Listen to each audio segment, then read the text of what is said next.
Good afternoon and welcome back to Girded with Truth. Today we're going to talk a little bit about trusting God in the trial.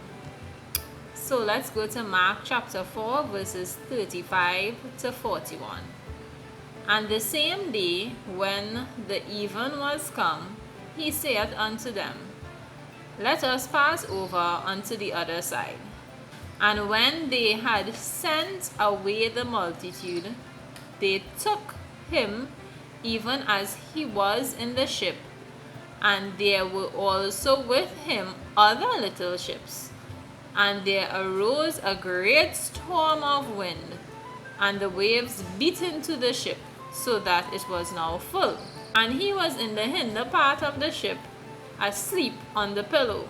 And they awake him, and say unto him, Master, carest thou not that we perish?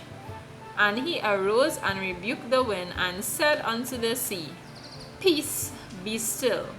And the wind ceased, and there was a great calm. And he said unto them, Why are ye so fearful? How is it that ye have no faith?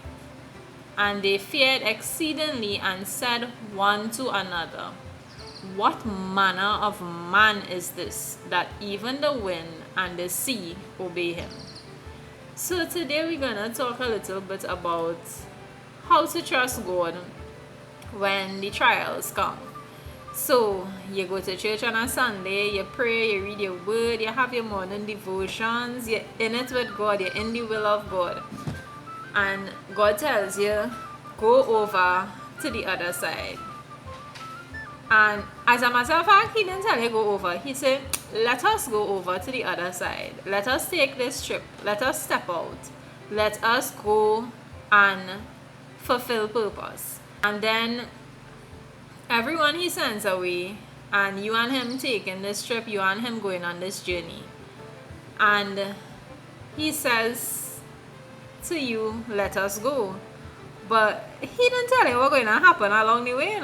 He just sent you somewhere. He just say, let us go to this particular place. And in the journey now, the storm comes. In the journey now, your boat becomes full. In your journey now, things just start to come out of nowhere. Things begin to happen, situations begin to pop up, and you trying to talk to God, and there is silence, because it says here Jesus was sleeping. So you feeling like Jesus, you feeling like God fall asleep on you. The same God that talking to you all the time, the same God that giving you instructions, the same God that leading you, all of a sudden he gets silent. He is saying nothing. And you left there in the storm, and you don't know what to do. And you're trying in that moment to fight against the storm. You're trying in that moment to stand still and see the salvation of the Lord. You're trying in that moment to trust him. You're trying in the moment to say, though he slay me, yet will I trust him. But the storm's still raging. The storm's still coming in hot. And you're feeling like you didn't sin, because you get instruction from God to go forth, and you're just there in this storm with silence.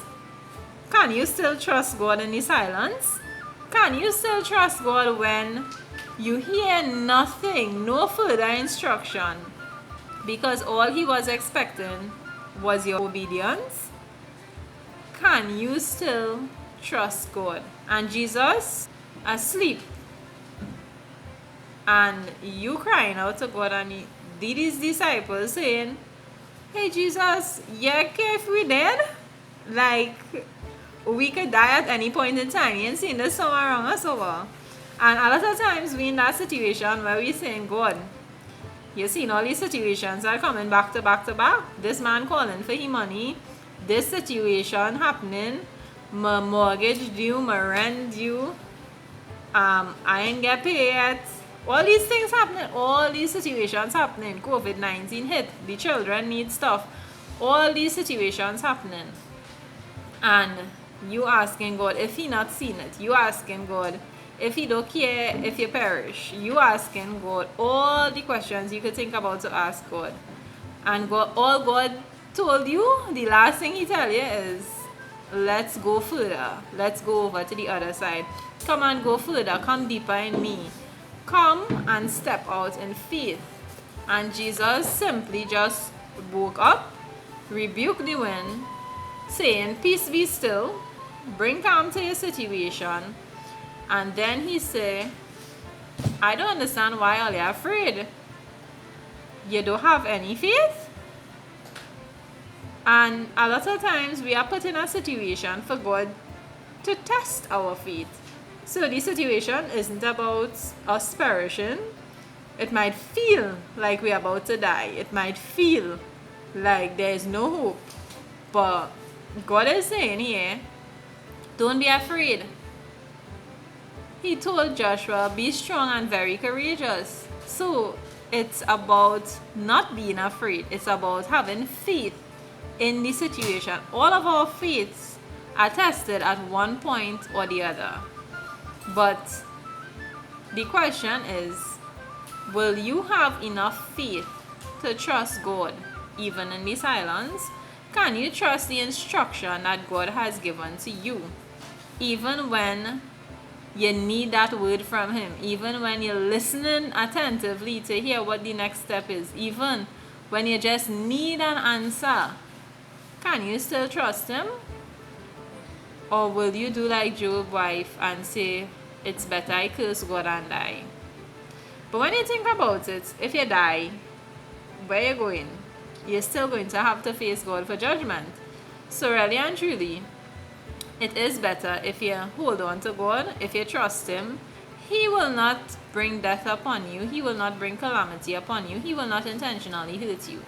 Everything that God takes you into is designed to bring out your true potential, your true purpose, the blueprint that God has assigned to your life and the person he created you to be. Every trial, every tribulation, every temptation, everything is designed to bring out of you what God has destined and designed you for. So don't grow weary. Don't feel like Jesus could have done it when he walked the earth because he was connected to God in that dimension and you can't. Because God is always calling us deeper. He's always calling us closer to him. He's always calling us into a deeper relationship with him. And once we are walking in our purpose, we get supernatural enablement for our journey, for our task, for everything that we have to face and we are about to face. So whatever is in our path have to obey us, have to move out of the way, have to obey the command that we have given to them. But we have a responsibility to not just obey God, but to have faith in him, even when it's difficult, even when the doubts may come, even when the situation may look hopeless. We have a responsibility, above all, to have faith in God. So today I encourage you, no matter what you are facing, no matter what trial, no matter what tribulation, no matter what situation it is, hold fast to God. Trust him in the trial. Trust him in the tribulation. Have faith in him no matter what. And he will come through. Because everything is designed to bring out the best version of you. And everything is designed to grow you. So, continue to trust God in the trial and have faith in him. Thank you so much for listening. Have a wonderful afternoon. Bye.